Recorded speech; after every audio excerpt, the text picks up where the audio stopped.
And I think one of the things that Israel is looking for is who's going to enforce the deal. Will it be American inspectors? Will there be American guarantees?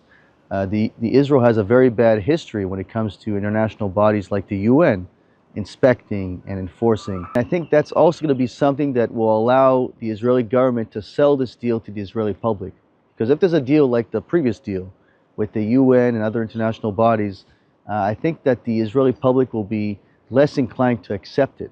On the other hand, if it's America, it's America's word. I think that's a deal that could be more accepted by the government, by most of the coalition partners, by the Israeli public. But I think that there is consensus, and most Israeli politicians agree that Israel may have to take action by itself against Iran if Iran moves to have a nuclear weapon, if Iran continues with its program. I think that America is aware of that.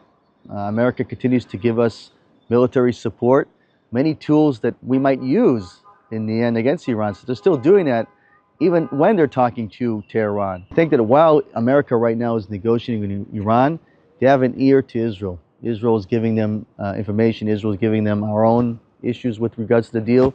And I think that they're taking it into account during these talks with Iran, especially because of this current war in Gaza, which Iran is directly involved.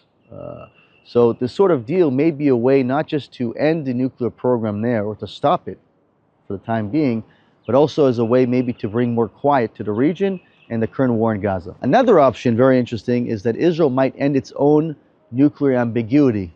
As you know, there's a statement that Israeli officials always make: we will not be the first country in the Middle East to introduce nuclear weapons. That's their statement. Now, do we have it or don't we don't have it? I don't know.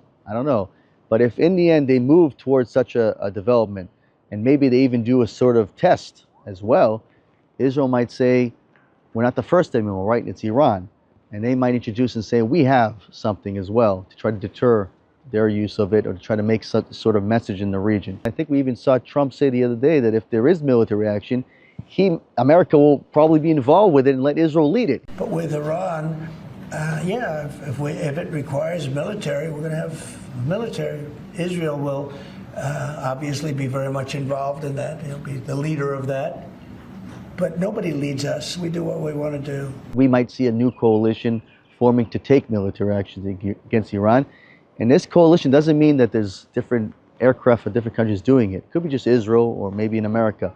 But the airspace, think about it, to get to Iran, we might need to fly over Saudi Arabia. They're already allowing Israel to defend itself over Saudi Arabian airspace. So why won't they allow us in the end to also go after Iran if we need to?